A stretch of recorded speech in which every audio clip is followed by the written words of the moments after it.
What if I told you that the first hour of your day holds the power to dictate everything that follows? That the difference between dragging through life and dominating your goals comes down to the choices you make before the rest of the world is even awake? Morning rituals aren't just routines, they're launchpads. And when you look at peak performers across industries, athletes, entrepreneurs, artists, CEOs, you'll notice something striking. Success isn't random, it's engineered, and the blueprint starts with the morning.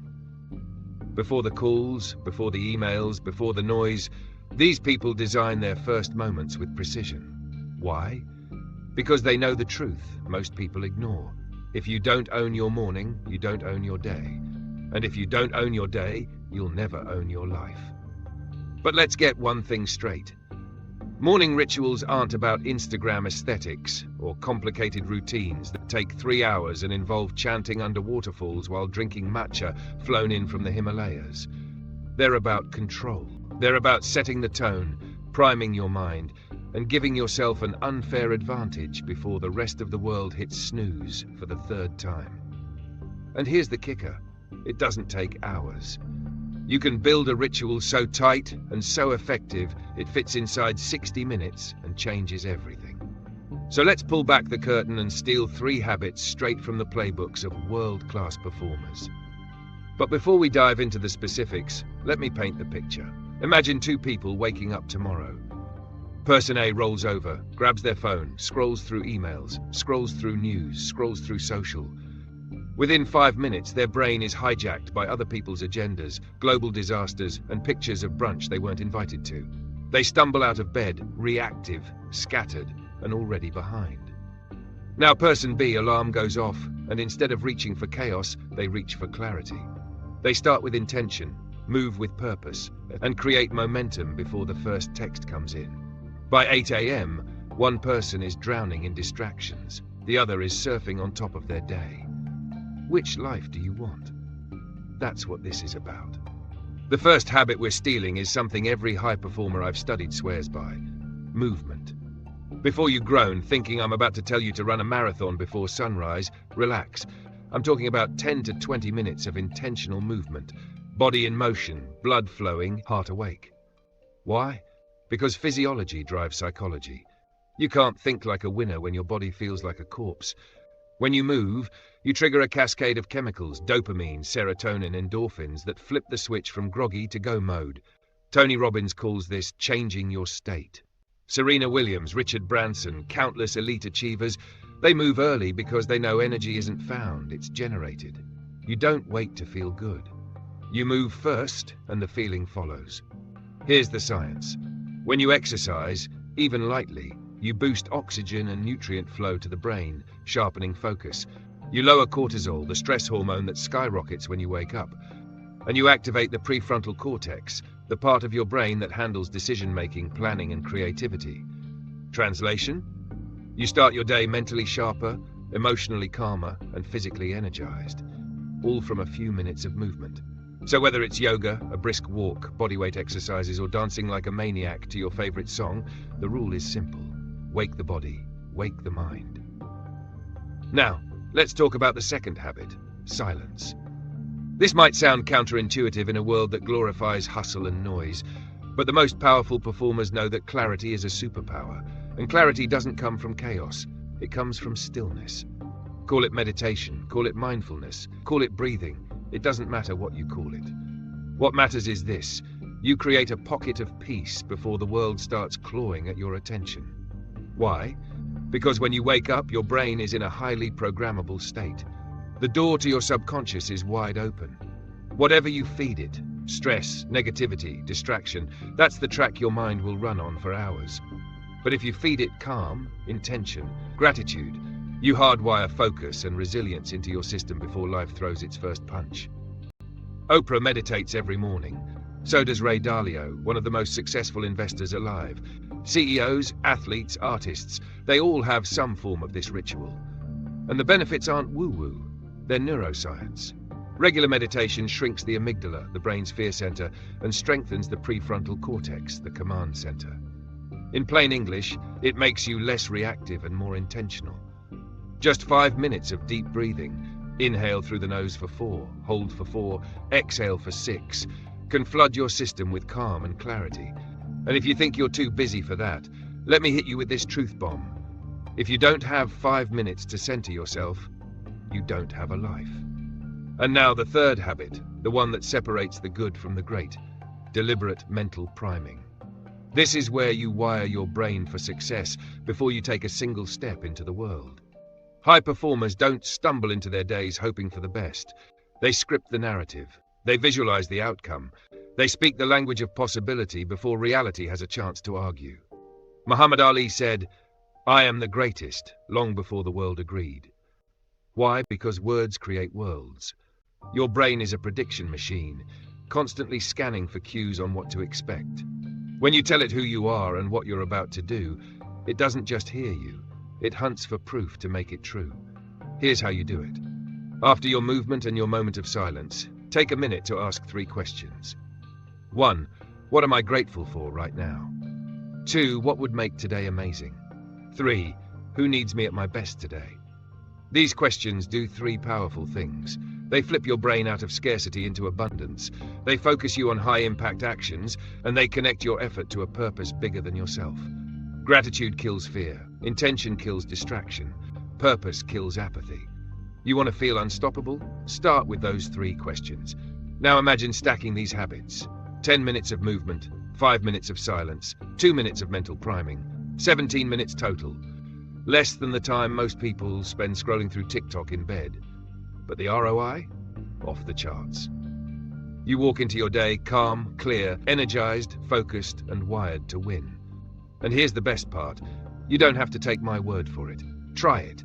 For 7 days, own your morning with these 3 rituals. Then look me in the eye and tell me your focus, your mood, your productivity didn't skyrocket. But I'm not done yet.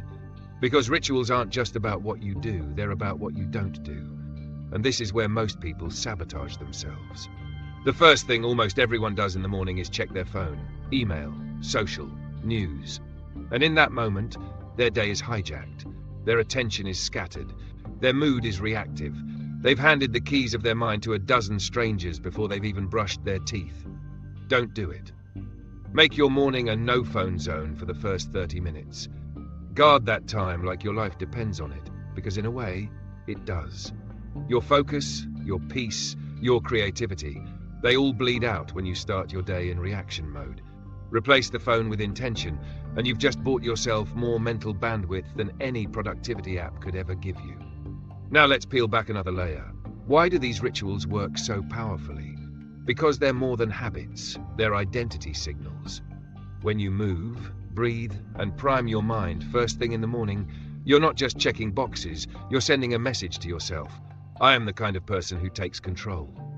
And identity drives behavior far more than willpower ever will. Willpower fades, but identity is sticky. The fastest way to change your life isn't to chase random goals, it's to upgrade who you believe you are. And these rituals do exactly that. Every time you show up for them, you reinforce the story. I am disciplined. I am focused. I am intentional. And over time, that story hardens into reality. Think about the world-class achievers you admire. They don't leave their mornings to chance. Tim Cook, the CEO of Apple, is up at 4:30 a.m. Why? Not because he loves losing sleep, but because he knows the value of unbroken time before the chaos begins. Oprah spends her mornings meditating, journaling, moving her body. Richard Branson has said his morning exercise adds 4 hours of productivity to his day. Even Benjamin Franklin, centuries ago, asked himself every morning, what good shall I do today? The tools change, the technology changes, but the principle never does. Greatness begins in the quiet hours before the world wakes up. Now let me address the elephant in the room. You might be thinking, I'm not a morning person. And I get it. Some people love the night, some feel allergic to sunrise. But here's the truth. This isn't about the hour on the clock. It's about the first moments after you wake up, whenever that is. If you wake at 5 a.m., fantastic. If you wake at 8, fine. What matters is what you do in the first 30 minutes. Do you grab chaos or create control? Do you feed distraction or feed direction? That choice is yours no matter when your day starts. Here's the deeper magic of morning rituals. They create momentum. Success isn't built on occasional intensity. It's built on consistent momentum. And momentum loves a spark. When you begin your day with small wins, moving your body, centering your mind, setting intention, you stack confidence before you even check your first task. You build a sense of progress before the clock hits 9. And progress is addictive. It pulls you forward. The hardest part of anything is starting, and rituals remove that friction. They automate your start, so you don't need to negotiate with yourself every morning. You just do. And doing beats debating every time. But let's get real practical. How do you make this stick? Because hearing this is one thing, living it is another. The first key is simplicity. Don't try to overhaul your life overnight. Don't build a 2-hour ritual full of bells and whistles. Start small. 1 habit, then 2, then 3. Maybe tomorrow you just start with water, before coffee, before phone, hydrate your brain. Then add movement, then add mindfulness. Layer it slow, but lock it in. The second key is environment. Make the desired action frictionless. Lay out your workout clothes the night before. Put your phone across the room so you don't wake up to an avalanche of notifications. Set the stage so your future self has no excuse. The third key is meaning. Tie your ritual to something bigger than vanity metrics. Don't do it because some guru said so. Do it because you've decided your life deserves a leader, and that leader is you. Now let's visualize something. Tomorrow morning, the alarm rings. Your old self might roll over, scroll through chaos, and stumble into the day reactive. But not this time. This time, you swing your legs out of bed with purpose. You down a glass of water. You move your body, maybe 10 push-ups, maybe a quick stretch, maybe a walk with music that fires you up. You breathe deep, in and out, washing away the static of yesterday. You sit still for a moment and prime your mind with gratitude, intention, and purpose. 10, 15, 20 minutes, and then you step into your day sharp, calm, and ready to conquer.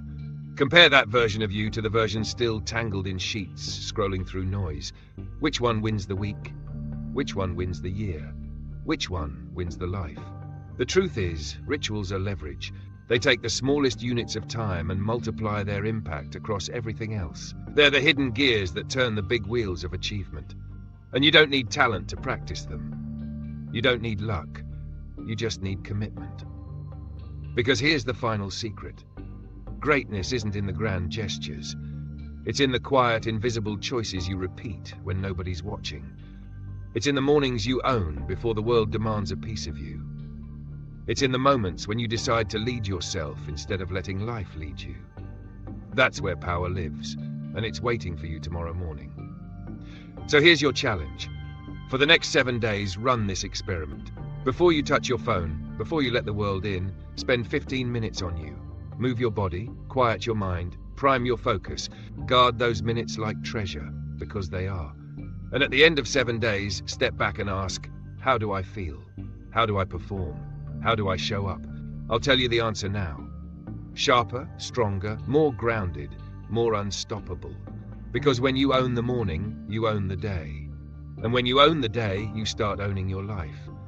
It all begins tomorrow. Not with a miracle, not with a massive overhaul, just with a decision to take back the first hour, the first breath, the first thought. Because success doesn't start when the sun is high and the inbox is full. Success starts in the silence of the morning, when the world is still asleep and you choose to rise. That's the moment that separates the average from the extraordinary. That's the moment that will separate your old life from your new one. So ask yourself, what will you do with your morning? Will you trade it for noise, or will you claim it for greatness? The choice is yours. Make it count.